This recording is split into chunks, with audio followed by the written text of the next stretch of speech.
Bienvenidos, señoras y señores, a Confidencia en el Camarote. En el programa de hoy, como es lógico, vamos a entrar a descubrir una serie de cuestiones que nos están vedadas de alguna manera, pero que nosotros con estos programas intentamos de alguna manera descubrirlas. Hoy tenemos con nosotros un amigo conocido ya de hace algunos años que se llama Ramón Rueda Gómez. Él es maestro del Centro Integral de Yoga y además también lo que supone un lugar donde él está muy presente, que es el Molino de Aracena, con todo lo que eso supone de crecimiento espiritual y esas cosas, ¿no? Vamos a hablar con él del Renacimiento, visto desde una técnica de respiración que puede ser un camino interesantísimo para que podamos descubrir cosas de nosotros mismos, que a veces no somos capaces de detectarlas. Y también vamos a hablar, creo que nos dará tiempo de hablar, de la inmortalidad física y de la inmortalidad de los maestros ascendidos. De todo eso vamos a hablar, pero dentro de un momentito. Bien, pues ya estamos en Confidencia en el Camarote y recordarle que estamos con nuestro amigo Ramón Rueda. Hola, Ramón. Hola, Ángel. Encantado de que estés con nosotros aquí, ¿eh? Nada, muchas gracias por invitarme. Después de tanto tiempo que hace que nos conocemos, de allí del Molino de Aracena. Es verdad, es verdad. Estoy encantado de que estés aquí con nosotros. Saludar a nuestras amigas y nuestros amigos que están en el plató, desearles lógicamente de que tengan un buen programa, que es lo que nosotros necesitamos. Y bueno, pues tenemos aquí una tarea importante para abrir camino, porque esto del Renacimiento no tiene nada que ver con lo que culturalmente se puede explicar que es el Renacimiento, sino que eso es otra cosa. Sí, efectivamente no tiene nada que ver. El Renacimiento al que nos referimos es una técnica de respiración fundamentalmente, y, descubierta por un señor americano que se llama Leonard Orr, y que es muy importante para llegar a sondear los aspectos más profundos de nuestro inconsciente y poder sanar toda aquella parte que no conocemos. Entonces en las sesiones de Renacimiento, pues aquello, entre otras muchas cosas, aquello emerge a la conciencia y nos damos cuenta inclusive de vidas pasadas, qué cosas nos ocurrieron, cómo lo recreamos en esta vida. Podemos también pues recordar exactamente cómo fue nuestro nacimiento físico. Podemos entrar en estados elevados de la conciencia, podemos, bueno, pues eso, recordar vidas pasadas, como ya lo mencioné. Podemos entrar en vivencias muy, muy profundas a nivel de energías de nuestro propio cuerpo, concretamente en la terminología del yoga, pues lo que es la Kundalini, el despertar de la Kundalini. Conectar pues con entidades más elevadas, con los mismos reinos en planos también más sutiles. O sea que es una técnica bastante interesante, pero sobre todo es para sanar una serie de cosas que es necesario para un adecuado crecimiento espiritual, de no llevar ahí cargas que a veces no sabemos y que eso nos pueden frenar nuestro proceso evolutivo. Podríamos decir que a través de la organización de la respiración, porque nosotros respiramos todos los días, lo que pasa es que no controlamos la respiración. Lo que pasa es que la respiración hace su trabajo, pero nosotros no la controlamos. Se trata de controlar la respiración, ¿no? Sí, la respiración es un sistema de lo más interesante para el desarrollo espiritual del ser humano, porque a través del control de la respiración podemos controlar la mente, podemos controlar las emociones y podemos controlar sobre todo los estados superiores de la conciencia, ¿no? Que es algo que a veces tiene bastante miedo, precisamente porque, bueno, pues porque no sabemos controlar. Cuando estamos ya inmersos en una experiencia de ese tipo, pues podemos sentir miedos, temores, en fin, y a través de la respiración sería el medio más adecuado para ese control.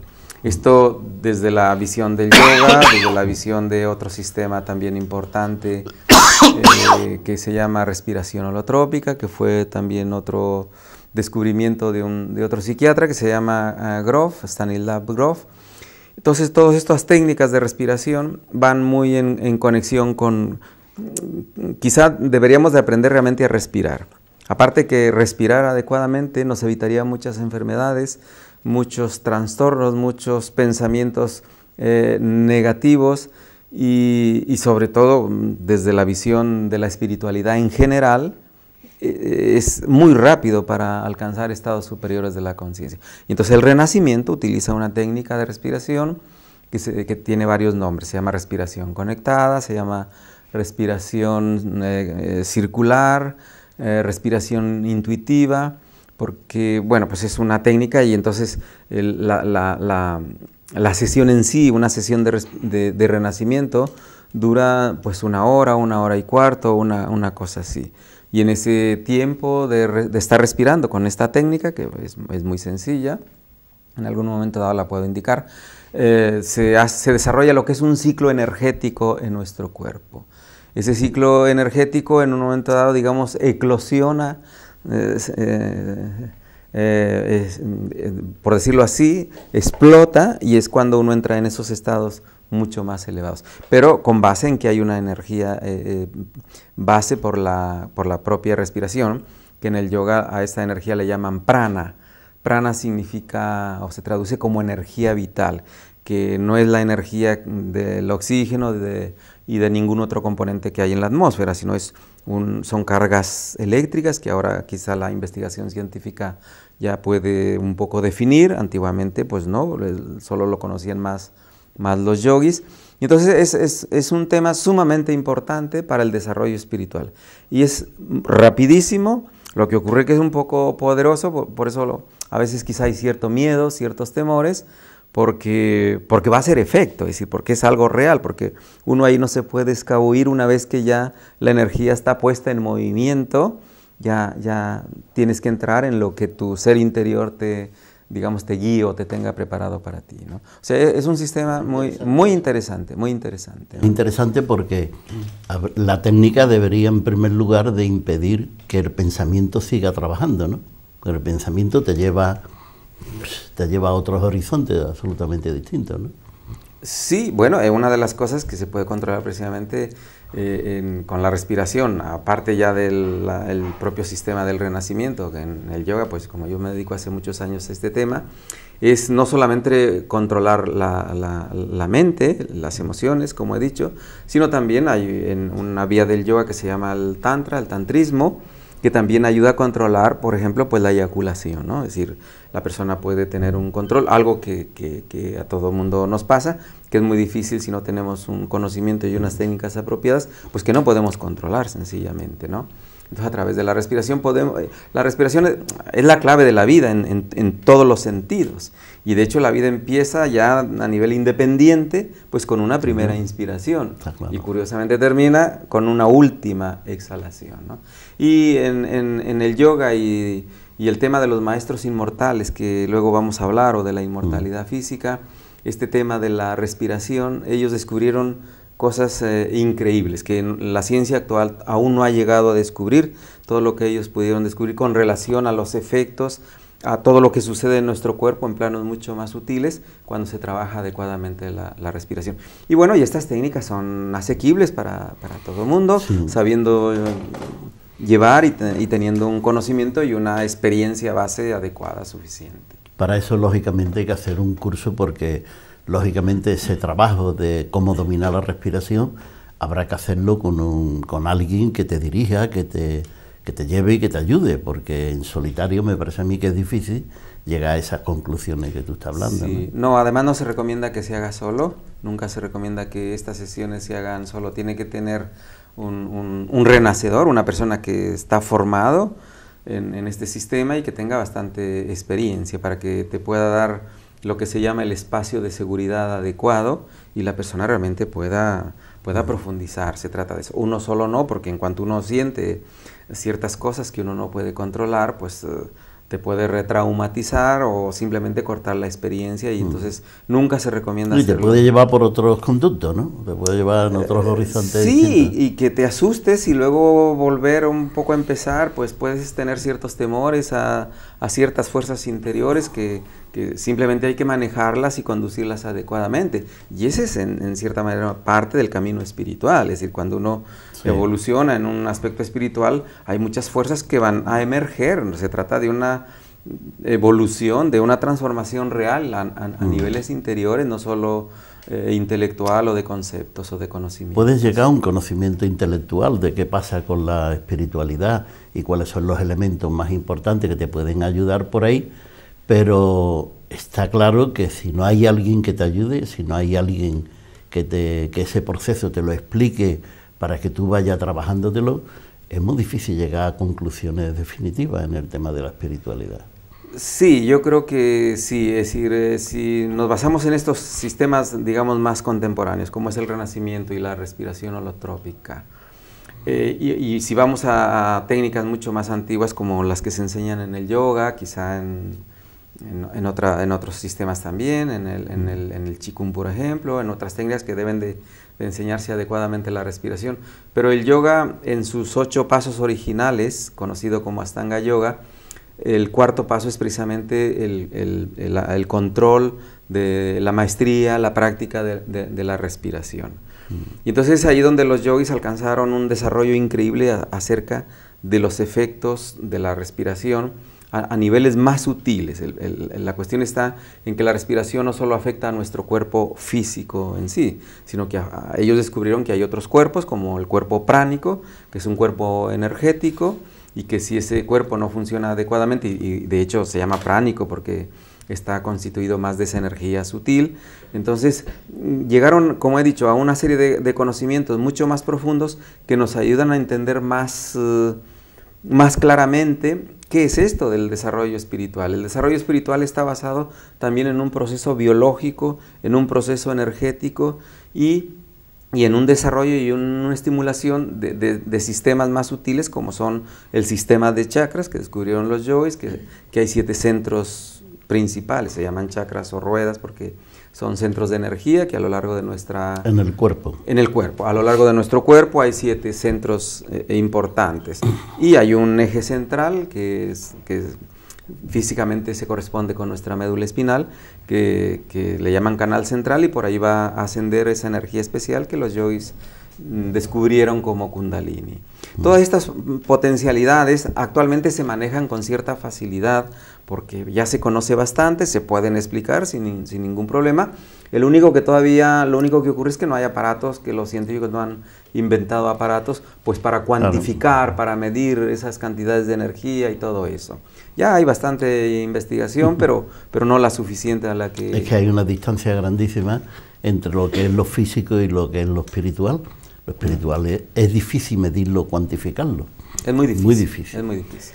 Vamos a hablar del tema de la inmortalidad física, pero eso va a ser dentro de un momento, porque vamos a parar un momento el programa, pero volvemos enseguida. Muy bien.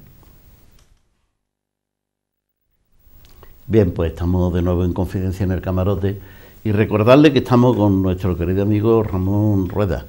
Ramón, vamos a entrar ahora mismo a hablar de un tema que para mí es absolutamente novedoso y además estoy deseando de hablar contigo de ello, ¿no? Que es el tema de la inmortalidad física o la inmortalidad de los maestros ascendidos. Explícanos un poquito eso.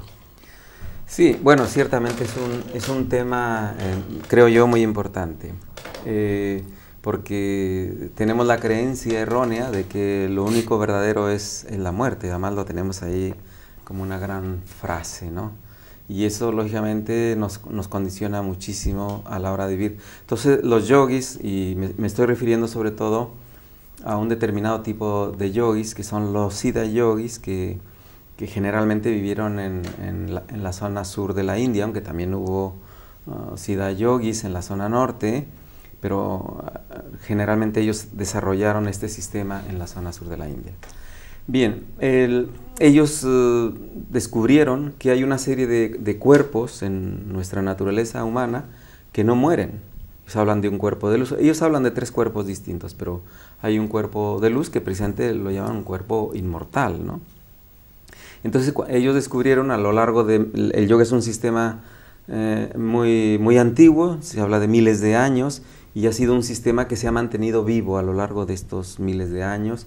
Y aparte que originalmente hubo una tradición, como todas las tradiciones que fueron al inicio, o que se transmitía el conocimiento oralmente, después ya pues escribieron y todo eso, y muchos de estos maestros escribieron grandes tratados que lo que ocurre es que lo escribieron la mayoría de ellos en tamil y no en sánscrito, que es, como sabéis, la lengua oficial de la India. Bien, ellos descubren que hay una serie de cosas en nuestro cuerpo humano, porque se dedican digamos, a investigar a nivel vivencial cuál es realmente la esencia, la base, la esencia en sí de nuestra naturaleza, de nuestro cuerpo. Y descubren pues ese famoso cuerpo que llaman inmortal. Pero claro, descubren que hay un problema, que en el periodo de vida que tenemos los seres humanos, y antes pues era mucho más corto, 50, 60, 70 años, los que sean, no da tiempo, digamos, a preparar al cuerpo para ese cambio, para esa inversión. Hay un momento que ellos descubren que el proceso de envejecimiento físicamente se puede invertir, que en lugar de seguir envejeciendo normalmente, como lo hace todo el mundo, hay un momento que empieza al revés. Y tú puedes parar en un momento el quedarte ahí, por eso se llama inmortalidad física, no inmortalidad del alma. Porque el tema del alma, todo el mundo acepta pues que hay un alma y que es inmortal y no nos cuestionamos. Pero claro, el problema del alma es que no la vemos, o escasamente la verán algunas personas, ¿no? Pero el cuerpo físico sí, entonces es algo muy, muy evidente y tenemos que tratar con él desde el momento que nacemos, eso es incuestionable. Entonces ellos descubrieron que necesitaban más tiempo para alcanzar este proceso de inversión, digamos, de envejecimiento hacia un cuerpo mucho más saludable, más joven, y desarrollan primero un estado de longevidad. Y desarrollan una medicina, no es la medicina ayurvédica, es otro tipo de medicina, para poder mantener al cuerpo suficientemente joven durante periodos largos que les permitiera alcanzar ese desarrollo a través de las técnicas que fueron descubriendo. O sea que al principio era quizá como algo más físico, más biológico, pero con la idea en prepararse para el siguiente paso, ¿no? Y bueno, pues efectivamente, de hecho ahora, muy recientemente, pues se están traduciendo, porque hay muchísima literatura escrita en tamil en este sentido, y se está traduciendo del tamil sobre todo al inglés, estos textos, y bueno, pues describen lo que hacían exactamente, ¿no? Era de alguna manera también un cierto proceso alquímico, aunque en realidad en el fondo era también un proceso yógico, es decir, era un sistema del yoga para llegar a esto, ¿no? Y entonces hay muchos maestros, bueno, van desarrollando todo eso, al final encuentran, pero hay una serie de descubrimientos a nivel corporal. Uno de ellos es que en nuestro cerebro, en la zona de los 2 hemisferios, descubren un chakra que le llaman chakra soma. Ese chakra significa emanación energética, son centros de energía que están en nuestro cuerpo, que no los podemos ver físicamente, pero sí en estados muy profundos de meditación los podemos ver, esos centros de energía. Bueno, pues hay un centro de energía en ese famoso sitio del cerebro que le llamaron chakra soma, y en esa zona se segrega un fluido que se llama amrita. Bueno, hasta 15 nombres distintos ellos le dieron, ¿no? Amrita, amrita, néctar, la bebida, tenía muchos nombres, ¿no? La bebida embriagadora, en fin. Y descubren que al segregar con unas determinadas técnicas del yoga ese fluido, el cuerpo empezaba a rejuvenecer. Y para llegar a eso, pues había que hacer una serie de técnicas, entre ellas la respiración, la meditación, la visualización. Trabajaban mucho con lo que son los mantras, que son ciertas vibraciones sonoras para estimular directamente las zonas. O sea que hicieron muchísimos descubrimientos. Total, que se trata de que ese amrita pueda segregarse, y una vez que se hace ya de una manera más o menos permanente, pues el cuerpo empieza en su proceso digamos, de rejuvenecimiento. Entonces, eso está, digamos, escrito, hay muchos escritos ahora, porque fueron muchos los maestros distintos y en distintas épocas, históricamente hablando, que recogieron toda esta información, ¿no? No, pero claro, ellos no buscaban solo la inmortalidad como una cuestión de huir de la muerte, de miedo a la muerte, de no enfrentar aquello, de no vivir la vejez y todo. No, el camino no iba por ahí.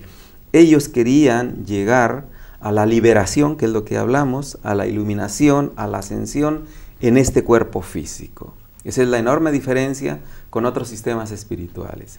Que algunos de esos, pues claro, dicen, bueno, pues cuando me muera alcanzo el samadhi, alcanzo la iluminación, alcanzo, según la escuela que sea, el fana, lo que sea, ¿no? No, pero ellos querían que en esta vida, en este cuerpo, pudieran alcanzar esa iluminación y además seguir viviendo.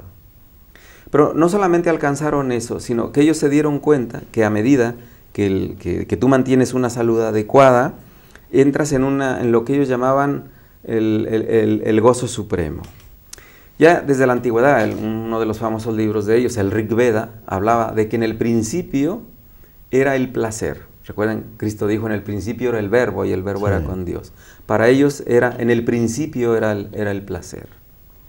¿Y por qué lo del placer? Pues eso tiene mucho sentido. La vida sin el gozo, sin el disfrute, sin la plenitud, no tiene mucho sentido. ¿Para qué va a haber una vida si va a estar sufriendo, si va a estar con enfermedades, con calamidades, con problemas? Como que no tiene mucho sentido.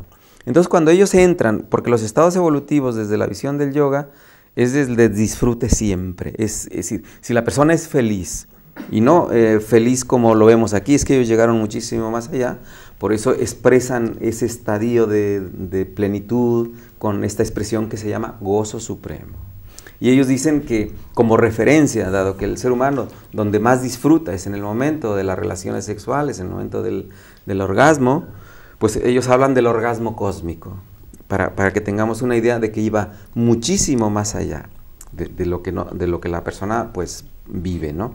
Entonces, la evolución está de alguna manera vinculada. Cuando uno está pleno en la vida, uno no piensa en morirse, uno no quiere morirse, eso está claro. La persona se quiere morir pues cuando está mal, cuando está enferma, cuando se siente que no se está realizando como persona, en fin, una serie de factores, ¿no? Entonces, una de las constantes es cuando el sistema que estás practicando, en este caso el de yoga, está dando resultados, es que tú cada vez eres más feliz, cada vez estás más pleno, cada vez tus facultades son más completas a todos los niveles. Y puedes resolver la vida cotidiana, que hay que resolver, la hipoteca, el trabajo, lo que sea. Pero la idea es que cada vez vas más allá. Y para ello descubrieron pues una serie de técnicas que realmente son muy efectivas. Y la mayoría de ellas están, como he mencionado anteriormente, basadas en las técnicas de respiración. Por eso el yoga le da tanta importancia a la respiración, porque realmente no sabemos respirar. Porque ya de entrada, el ser cuando nace, hay lo que se llama el famoso trauma del nacimiento. O respiras para vivir o te mueres, ahí no hay otra alternativa. Entonces eso puede ser en algún momento dado, ser traumático, el tema de la respiración. Y la respiración siempre va a estar conectada con la fuente, con el prana, es esa energía cósmica, esa energía universal, ¿no? Cuando nosotros conectamos con esa energía universal a través de la respiración, que es por donde más absorbemos energía, y por eso una persona puede pues estar hasta 60 días en ayuno, estar muchos días sin dormir, sin beber agua, y no pasa nada, pero no podemos estar más de 5 minutos sin respirar. Sin embargo, los yogis, estos yogis, siddha yogis, lo consiguen. Yeah. Pueden estar mucho tiempo sin respirar. Sí. Hay una cosa que me estoy pensando ahora mismo, o sea, que no bastará, pienso yo, ¿no? El llevar a buen fin el tema de la respiración y las meditaciones y todas esas cosas, si no hay una actitud personal, ¿no? Una actitud personal ante los demás, ante la vida, porque si tú no te perfeccionas, intenta perfeccionarte hacia ti mismo, será difícil que tú puedas llegar a descubrir ese camino, ¿no? Sí, lógicamente la idea de la perfección es contigo mismo, es cuidar tu cuerpo, es cuidar lo que piensas, la calidad de tus pensamientos, la calidad de las acciones, el servir a los demás, que es como algo universal también, ¿no? el servicio a los demás, el dar, la apertura, es decir, hay muchas cosas. Pero lo que los yogis descubren, que tiene que haber un sistema, y valga la redundancia, un sistema sistemático de cómo hay que hacer ese proceso. Y entonces ellos lo descubren perfectamente. Y a ese proceso se llama el camino de los 8 pasos, porque son los 8 pasos en que está basado el yoga. Cualquiera de las tantas vías del yoga, porque además no solo hay una forma de yoga. Y ahí es donde el público en general se confunde mucho. Que si esta es mejor, que si la otra, que si no sé qué. Ahí hay mucha confusión, un poquito falta de conocimiento simplemente. El yoga, por otro lado, es inmensamente amplio e inmensamente profundo. Entonces, por eso, para ser tú un profesor de yoga muy normalito, pues mínimo 3 o 4 años de formación se necesita. Eso es lo mínimo, porque los yogis es que estaban toda la vida dedicados a ello. Y por eso avanzaron tanto y por eso descubrieron tantas cosas en nuestra naturaleza interior. Y todo eso es verificable vivencialmente.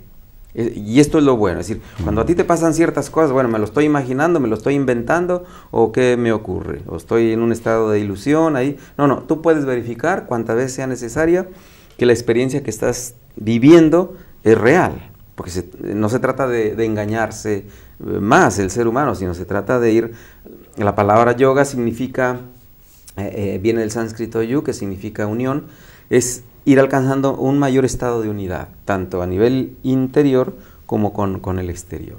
Lógicamente, una persona que está muy implicada en lo que es el yoga, tiene que ir unificando su mundo interno con lo que nos está rodeando. Está claro. Y de esa manera es que funciona el yoga.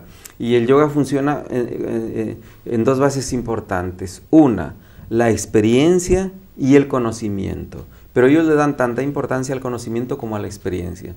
Porque ellos dicen que en un momento dado podemos tener muchas experiencias, pero no están bien viabilizadas. Entonces, en un momento dado, esas experiencias inclusive pueden ser contraproducentes si no tienen la guía de la conciencia, la guía de un adecuado conocimiento de hacia dónde se va. Por eso ellos desarrollan también un sistema de conocimiento muy profundo para ir dando un paso en la sabiduría, en el conocimiento. No es un conocimiento cualquiera, es un conocimiento relacionado con la esencia, con el ser, ¿no? Y la experiencia, que lo tienes que vivenciar. Y entonces el sistema ha sido probado durante miles de años, me refiero al sistema del yoga, y realmente ha dado muchos resultados, ha habido mucha iluminación, ha habido, volviendo a los maestros inmortales o a los que buscan la inmortalidad, pues algo importante. Y ahora, quizá lo más importante, es que la gente está despertando. Se está dando cuenta que no hay una única opción. Por lo menos se plantea así, y así lo plantea también Leonard Orr, que quizá también podamos hablar de él. Él dice que la muerte es opcional. Que la gente se muere pues porque toma esa opción. Es interesante eso, ¿eh? Claro, pero que podía tomar la otra opción de no morirse. Claro, para ello hay que trabajar. Entonces ahí ya se entra en una serie de elementos, de trabajar con una serie de fuerzas internas, como es el famoso Eros y Tánatos. El amor a la vida y el amor a la muerte, porque hay 2 cosas muy seductoras como fuerzas en la naturaleza humana, que bueno, el primero que aquí en Occidente empieza a hablar, pues es Freud, ¿no? Entonces, bueno, se necesita bastante conocimiento para hacer esto. Esto no se hace, digamos, a tontas y a locas. No hay que llevar los pasos muy bien secuenciados, muy bien medidos y saber en qué plano y en qué nivel está uno y qué es lo que uno se tiene que estar trabajando en cada etapa de su vida. Y entonces aquí sí se requiere una disciplina, una base, un fundamento, en tanto que eliges eso, porque si no, nos va a pillar que nos llega la vejez. Que nos llega la muerte, y entonces eso es lo que... ¿Te sorprende? Claro, nos sorprende. Claro, ya llega un momento que los sistemas de nuestro cuerpo empiezan a degradar, y hay un momento que ya es muy difícil reconducirlos a ese proceso de rejuvenecimiento. Entonces lo que los yogis intentaron con todo esto, pues es descubrir una serie de pasos y de conocimientos para, antes de que ocurra el envejecimiento donde tú ya no puedas retroceder, pues como ponerle una dirección a tu vida en ese sentido. Y la dirección es alcanzar la inmortalidad física. Ahora, ¿qué se entiende? ¿Cómo podemos definir lo que es inmortalidad física? Bueno, Leonard Orr dice que un inmortal es aquella persona que como mínimo está 200 o 300 años en un mismo cuerpo, ¿no? Claro, la gente se pregunta, pero es que yo no he visto a nadie con esa edad, es lo primero. Claro, porque esto es muy novedoso actualmente.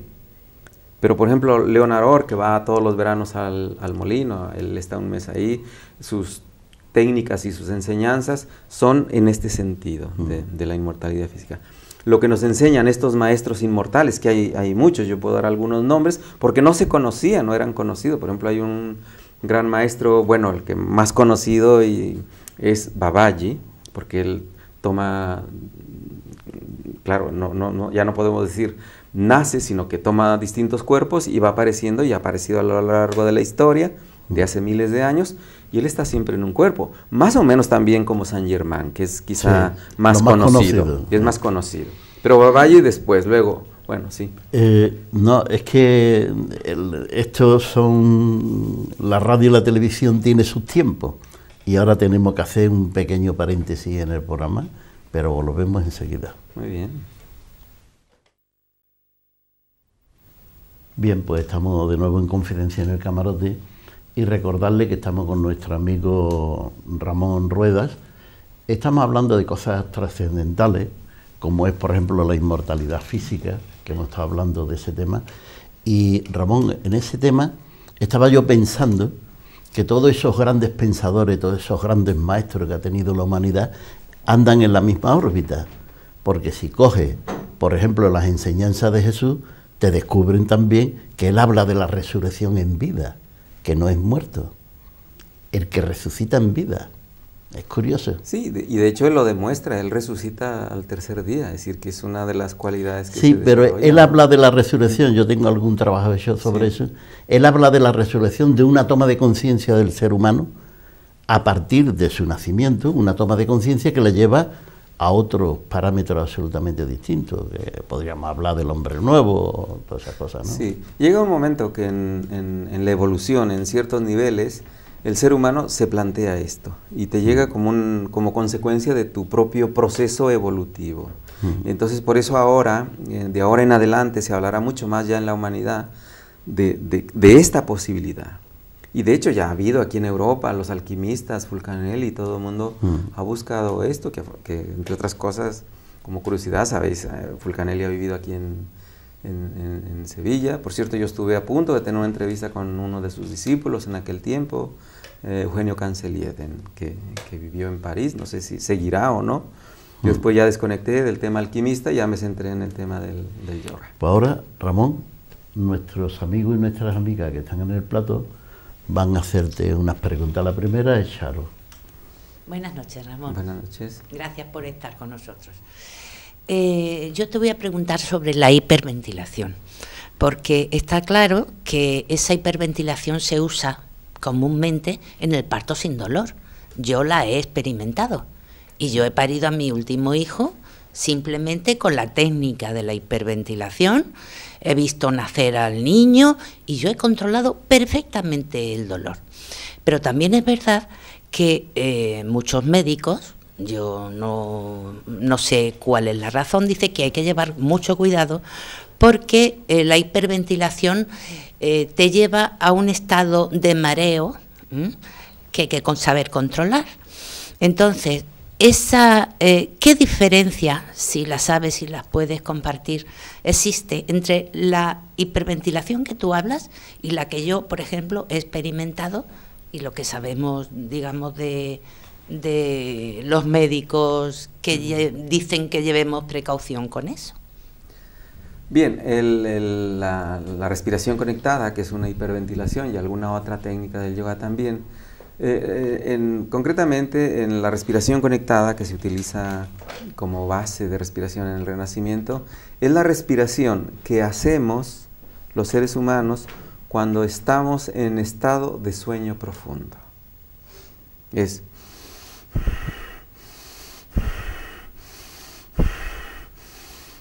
como todo el mundo creo que ha dormido con alguien, su hijo de pequeño, los niños por cierto respiran mucho más rápido.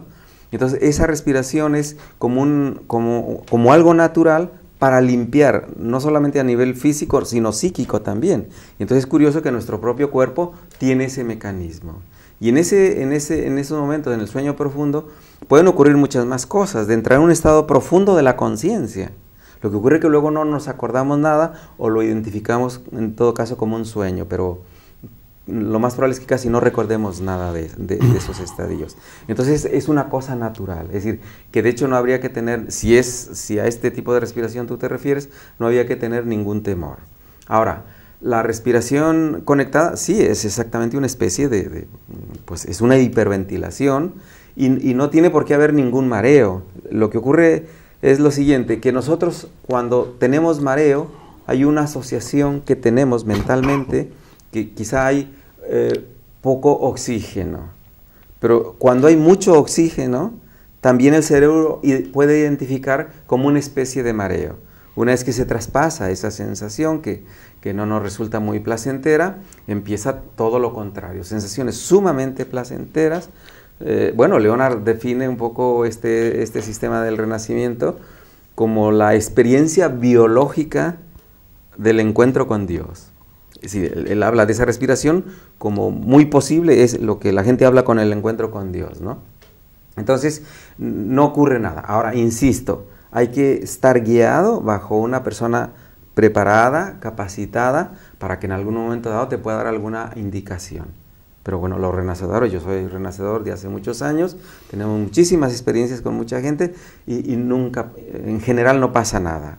La persona, eso sí, el renacedor tiene que estar muy seguro para darle seguridad, lo que se llama espacio de confianza, de seguridad, a la persona que está respirando y pueda traspasar en algún momento dado experiencias muy intensas o muy abrumadoras.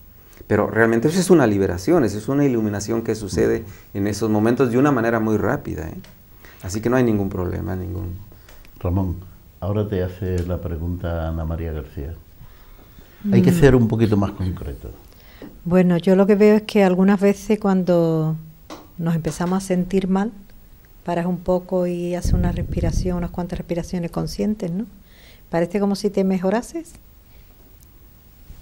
¿Y cuál sería la pregunta? La pregunta es eso, que la respiración es la gran desconocida y que si tú te encuentras mal o algo, unos cuantos ejercicios de respiración profundo, al aire libre, siendo consciente que sí te puedes mejorar. Sí, bueno, lo ideal es hacer algunas de las técnicas. Es decir, los yogis descubrieron muchísimas técnicas de respiración. Eso es lo ideal, ¿no? Para, según cómo nos podemos sentir, aplicar la técnica más adecuada. Eso sería lo importante. Por ejemplo, pues si uno quiere fortalecer tu cerebro en un momento dado, hay una respiración en el yoga que se llama Kapalabhati, que precisamente caput, cabeza, cráneo brillante. Entonces esa respiración en un momento dado, tu estado mental te cambia rapidísimamente. Con 3 minutos que respires ya estás en otro punto, ¿no? Porque estás fortaleciendo directamente tu cerebro. Si necesitas de un estado de relajación o de un estado de percepción más profundo o de un estado más amoroso, yo qué sé, tienes que aplicar la técnica correspondiente. Es decir, que no solamente es respiración, lo que la gente llama vulgarmente respiración profunda, no. Tiene que ser técnicas mucho más conocidas, mucho más experimentadas a lo largo de miles de años. Y hay muchísimas en el yoga, ¿no? Sobre todo hablo del yoga, pues es el campo que yo conozco más, ¿no? O sea que hay que saber las técnicas y distintas técnicas que hay de respiración. Para ¿no? aplicarlas en función de la necesidad de la persona, por supuesto. Muchas gracias. Teredu. Ramón, este programa es que me resulta abrumador porque es que prácticamente no entiendo muchas cosas. Me resulta difícil lo del tema de la respiración, me resulta difícil el yoga. No entiendo, por ejemplo, que estemos hablando, por ejemplo, como se ha dicho aquí de Saint Germain, que ha conseguido la inmortalidad física porque él sucesivamente ha ido cogiendo cuerpos. Entonces, si ha cogido cuerpos distintos, significa que ha tenido que cambiar de cuerpo. Entonces, existe la inmortalidad física, la mortalidad, perdón. Es que no entiendo, quiero que me expliques un poco eso, ¿sabes? Sí, el ser inmortal implica que tú puedes cambiar de cuerpo si lo deseas o mantener el mismo que tienes, es esa posibilidad, o inclusive transmigrar a otro cuerpo. Hay muchas modalidades en esto, ¿no? Según la necesidad de la persona. Pero ser inmortal, ante todo, significa que no vas a nacer más de padre y madre. Es decir, no vas a seguir la rueda, lo que se llama la rueda del samsara, muriendo y volviendo a nacer, con los periodos que eso conlleva y el repetir historia y muchas cosas. No, el inmortal tiene esa capacidad. Se llaman siddhis o facultades especiales que los mismos yogis que estoy hablando que se llamaban siddha yogis. Siddha, por un lado, es el liberado, ¿no? Siddhi es poder, eran los maestros poderosos que desarrollaban estas facultades para explorar adecuadamente y a nivel más completo y más profundo nuestra propia naturaleza. Y entonces una de las facultades es cambiar de cuerpo si tú lo necesitas, pero no se entiende como muerte. Tú simplemente puedes tener otro cuerpo. Y hay algo más todavía, hay maestros que tienen varios cuerpos a la vez. Hay maestros muy evolucionados, como un maestro que se llama Ramalinga, que fue, digamos, el último de esa gran cadena de maestros, puesto que él alcanza la fusión en el año 1850 o 75, ya no recuerdo si es 50 o 75. O sea, nosotros en el yoga decimos que el maestro contemporáneo, porque de maestros hablamos de miles de años atrás, ¿no? Y él hablaba de que él tenía varios cuerpos y además lo demostró físicamente con personas. O sea, que hay cosas que como muy evidentes. Ahora, uno, pues, como esto no lo ha visto quizá, o no lo ha estudiado, o no lo conoce, pues nos puede resultar un poquito increíble, o fascinante, o extraño, pero todo es posible, y sobre todo en la época que estamos entrando. Es necesario que estas cosas las profundicemos, las practiquemos, y las exploremos, sobre todo. No vamos a perder nada, ¿eh? Lo que puede suceder es que igual damos con la clave, y no nos morimos. Y lo otro ya está asegurado, que te va a morir, ¿no? O sea, pues mira. Ramón, ¿eso es sustituir a alguien en su cuerpo o es crear un cuerpo para uno? Hay las dos posibilidades. Tú puedes entrar en el cuerpo de otra persona cuando la situación es necesaria y adecuada, o cambiar a otro cuerpo que no es creado por el sistema normal de la naturaleza, de nacer de la fecundación, o de cualquier otro sistema ahora de la ciencia. Es la diferencia. Bueno, vamos a ir concluyendo el programa, Ramón. Es muy interesante todo el planteamiento que estás haciendo. Lo que pasa es que nuestros programas son como emitir unos flash para que las personas que nos oyen o nos ven descubran que existe otro mundo, que existen otras percepciones y que nosotros podemos llegar a ellas.